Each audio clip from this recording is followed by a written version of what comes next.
Fury has erupted after it was revealed Sue Gray earns more than Prime Minister Sir Keir Starmer. Ms. Gray, already a highly controversial Chief of Staff, is now earning a whopping £170,000. That is £3,000 more than the PM, with one Labour source quipping, Sue Gray is the only pensioner better off under Labour. Ms. Gray was reportedly warned prior to accepting the huge sum that it would cause outrage. A source told the BBC, which broke the news, it was suggested that she might want to go for a few £1,000s less than the Prime Minister to avoid this very story. She declined. Sir Keir earns £166,786.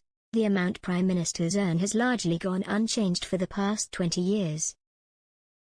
Ms. Gray's predecessor, Liam Booth Smith, took home between £140,000 and £145,000 as Rishi Sunak's Chief of Staff.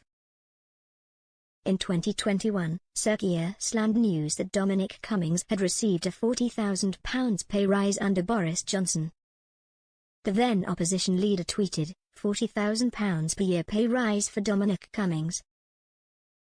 £3.50 per week for NHS nurses. The mask has slipped. Since coming to office, the Prime Minister has also signed off a rebanding of advisers' salaries, meaning pay rises for all.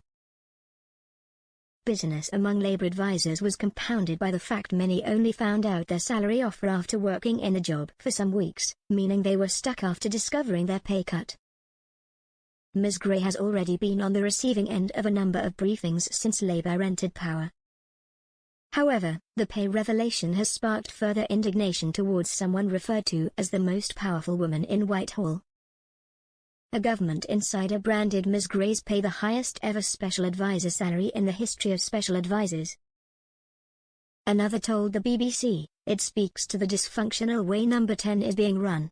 No political judgment, an increasingly grand Sue who considers herself to be the Deputy Prime Minister, hence the salary, and no other voice for the Prime Minister to hear as everything gets run through Sue. The news comes amid an ongoing sleaze row involving the Prime Minister and his wife, who have pocketed thousands in luxury freebies from donors, all while stripping pensioners of their winter fuel allowance.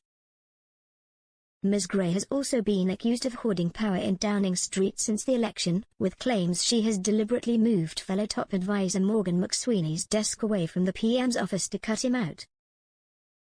She was then briefed against with claims she had subverted the cabinet by personally pushing funding plans for a new stadium in Ireland.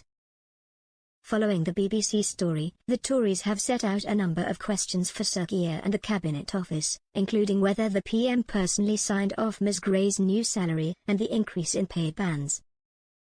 They have also demanded to know whether Ms. Gray is on a committee on the pay of advisers, and whether she played a role in setting her own huge salary. Crucially, they also asked whether Ms. Gray is receiving any top-up of her salary from the Labour Party,